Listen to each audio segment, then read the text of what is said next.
tan iyo wixii ka dambeeyay jabka kooxda Al-Shabaab ka gaaray howlgallada ka dhanka ah ee dalka ka socda ayaa waxaa sii xoogaystay khilaafka iyo kala shakiga ka dhashay jabka soo gaaray ee ka dhex jira horjoogayaasha kooxda Al-Shabaab.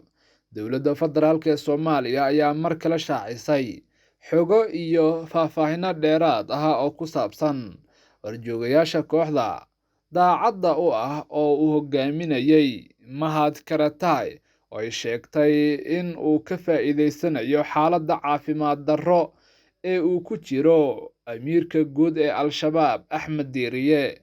Horjoogayaasha go'doonka ku jira oo isugu jira ajaanib iyo Soomaali waxaa ugu horeeya horjooga Xasan Afgooye oo kasoo jeeda xaafadda Damaley ee degmada Afgooye ahaan jirayna horjoogayaasha dhaqaalaha badda ah ee kooxda xoogga uga qaadi jirtay dadka Soomaaliyeed, waxaana uu go'doon ku yahay degmada Jilib oo uusan dhaafi karaynin.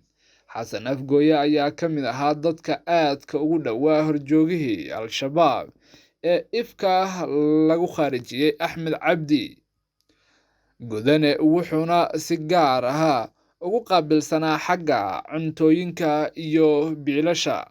Horjooge Farxaan Kaahiye oo kasoo jeeda degmada Cadaado ee gobolka Galguduud, horena u noqday horjoogihii ugu sarreeyay waxa ay ugu yeeraan jabhadda. Farxaan waa la rumaysan yahay in uu ka mid ahaa horjoogayaasha kooxda sida weyn daacadda ugu ahaa, ayaa waxa uu ku hogaamiyey weeraro argagixiso oo ay dad badan oo Soomaaliyeed ku naf waayeen.